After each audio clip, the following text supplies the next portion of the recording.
একজন মুমিনের 24 ঘন্টার রুটিন কি জানালে উপকৃত হবে? চমৎকার একটি প্রশ্ন। একজন ইমানদারের 24 ঘন্টার রুটিন কেমন হবে?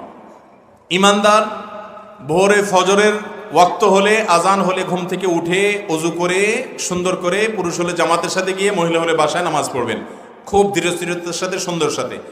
এরপরে ফজর নামাজের পর তিনি সকাল সন্ধ্যার দোয়াগুলো ফজর নামাজের পর অথবা আগে সময় থাকলে আগে সকালের দোয়াগুলো, সকাল সন্ধ্যার দোয়াগুলো পাঠ করবেন।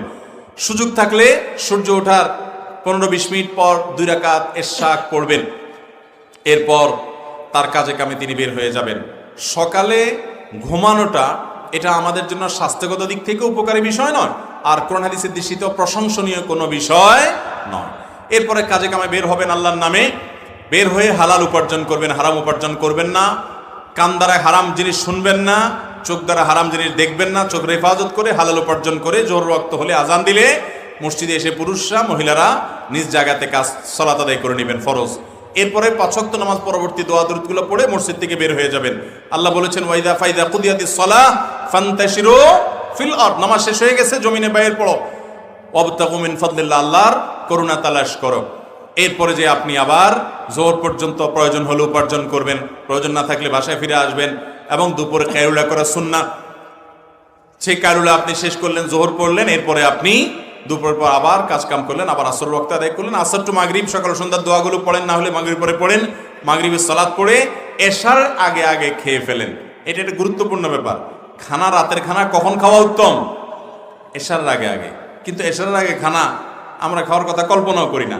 এশার আগে খানা খাওয়াটা স্বাস্থ্যের জন্য উপকারী। কেন জানেন? কারণ আপনি খানা খেয়ে ফেলছেন, এরপরে আপনি এশার নামাজ পড়বেন, আপনার এক্সারসাইজ হয়ে যাবে, এগুলো ডাইজেস্ট হয়ে যাবে, এরপর আপনি বিছানা চলে যাবেন, আপনার জন্য স্বাস্থ্যগত দিক থেকে উপকার হবে। আমরা কি করি?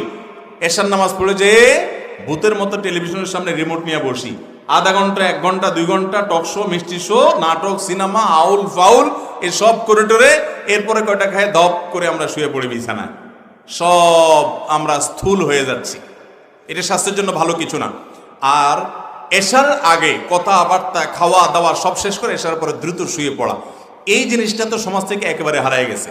আমি নিজেও আমল করতে পারি না পুরোপুরি, তারপর আলহামদুলিল্লাহ আমার বাসায় মাহফিলের মৌসুমের বাইরে আমরা চেষ্টা করি 10টা থেকে 11টার ভিতরে যে কোনো মূল্যে শুয়ে পড়ার। আমাদের সমাজে আজকাল 12টা 1টা না বাজলে আমাদের ঘুম হয় না। রাত দেরি করে শোয়া এটা ফজর নামাজ পড়ার জন্য সহায়ক না বাধা? অতএব ফজর নামাজ পড়তে হলে রাতে তাড়াতাড়ি শুইতে হবে।